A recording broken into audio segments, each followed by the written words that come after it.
نہ کسی کو سلامی دیتا ہوں نہ ہی لیتا ہوں۔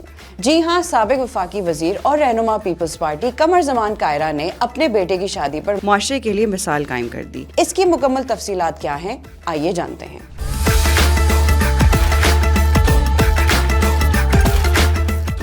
شادی کے موقع پر نہ نوٹ پھینکے، نہ سلامیاں لی گئیں، نہ فائرنگ کی اجازت دی گئی اور نہ مسلح افراد کو داخلہ دیا۔ انہوں نے دعوت ولیمے پر آنے والی سیاسی اور سماجی شخصیات سے کہا، نہ میں سلامی لیتا ہوں نہ ہی دیتا ہوں۔ ان کے بیٹے چودھری حمزہ کائرہ نے پاکستانی کرنسی سے بنا گلدستہ لینے سے انکار کر دیا۔ اس کی وجہ یہ تھی کہ قمر زمان کائرہ نے اعلان کیا تھا کہ سلامی لینے والی روایت کو ختم کر دیا ہے۔ وی نیوز سے گفتگو کرتے ہوئے قمر زمان کائرہ کا کہنا تھا کہ انہوں نے اپنے بیٹے کی شادی پر قوالی نائٹ یا کوئی بھی فنکشن نہیں کروایا اور اپنے بیٹے کی شادی میں شرکت کرنے والے دوستوں کا شکریہ ادا کیا۔ شادی سے چند روز قبل قمر زمان کائرہ نے اپنے ایک ویڈیو بیان میں کہا تھا کہ وہ شادیوں پر نوٹ پھینکنے کو برا عمل سمجھتے ہیں اور ایسا نہیں ہونا چاہیے، اور چند دن پہلے اپنے بیٹے کی شادی پر اس چیز کو حقیقت میں تبدیل کر دیا۔ مزید اپڈیٹس کے لیے دیکھتے رہیے VNews.pk۔